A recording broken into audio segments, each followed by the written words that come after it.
question de santé, c'est avec le docteur Gérald Kierzek et avec vous Isabelle Quenin pour l'actu santé bien-être du jour. À la une chaussette révolutionnaire à porter cet automne, un concert à l'Olympia pour faire avancer la recherche contre le cancer du pancréas et enfin, l'ortie peut améliorer notre santé. Et on commence avec une chaussette intelligente. Promenons-nous dans les bois, la balade du week-end par excellence, mais qui peut nous exposer au danger d'être piqué par une tique. Piqué, pas exactement, puisque la tique s'accroche et aspire notre sang.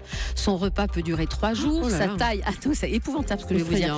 Sa taille atteint alors 1 cm, elle devient parfaitement visible, une piqûre pas comme les autres, car elle peut nous transmettre la maladie de Lyme. Alors comment savoir si on l'a attrapée ? Au début, une simple plaque rouge qui va s'étendre en cercle. L'idée, bien sûr, c'est donc de ne pas se faire piquer, de se protéger, manches longues, pantalons longs et aussi chaussettes intelligentes. Elles sont imprégnées d'un principe actif recommandé par l'OMS et qui dure au-delà même de tous les lavages. Ça dure plus longtemps que la chaussette elle-même. Aucun effet irritant ou sensibilisant constaté. Les chaussettes Labonal, puisque c'est la marque qui les a faites, coûtent simplement un peu cher, aux alentours de 25 € quand même. Attention, si vous êtes piqué, n'arrachez pas la tique avec une pince à épiler. Le pharmacien a des pinces spéciales qui extirpe la tique en tournant. Exactement, on la dévisse la tique, c'est un peu comme un pied de biche de Playmobil, vous savez, on l'attrape et hop, on l'enlève. Et ce qui est important, c'est après toutes les balades en forêt, dans les prés, c'est de s'inspecter, de regarder un peu partout, notamment derrière les oreilles, parce que si vous avez ces super chaussettes, vous n'en aurez pas aux pieds, mais derrière les oreilles, vous pouvez en avoir. Un concert pour vaincre un cancer. Cancer. Le cancer, c'est celui du pancréas. Le concert, c'est celui qui aura lieu demain à l'Olympia. C'est la 5e édition des Voix pour l'espoir, une initiative lancée par Laurie Choleva qui a perdu son père des suites de ce cancer. Un concert pour financer la recherche, une action indispensable, comme nous l'explique le docteur Jean-Christophe Bachet, gastro-entérologue, au micro Europe 1 de Guillaume Garnier.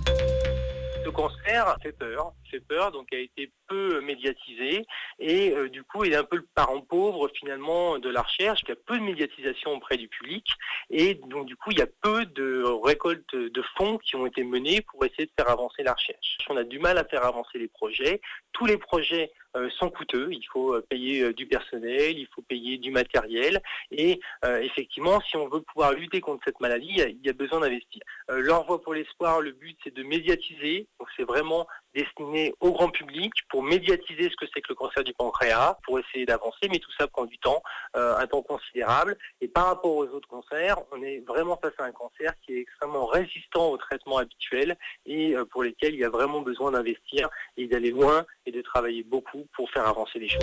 C'est une excellente initiative parce que c'est un cancer qui est peu connu et qui touche quand même 10 000 personnes par an. Donc c'est un peu le parent pauvre aussi en termes de recherche. Donc excellente initiative. À l'affiche demain soir, donc sur la scène de l'Olympia, vous retrouverez Véronique Sanson, Christophe Maé, Patricia Cass, Amir Slimane, entre autres.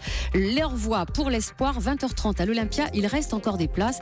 Vous vous connectez tout simplement sur le site de l'Olympia. L'ortie, c'est la mal-aimée du potager et pourtant on aurait tout intérêt à la fréquenter. Pas de chance pour les orties, elles poussent, on les arrache, elles repoussent, on recommence. C'est la mauvaise herbe par excellence et en plus, elle est urticante, bref, que des défauts. Sauf que, bien utilisée, c'est une mine de vitamines A et C et également la famille des B qui sont moins faciles à trouver dans l'alimentation.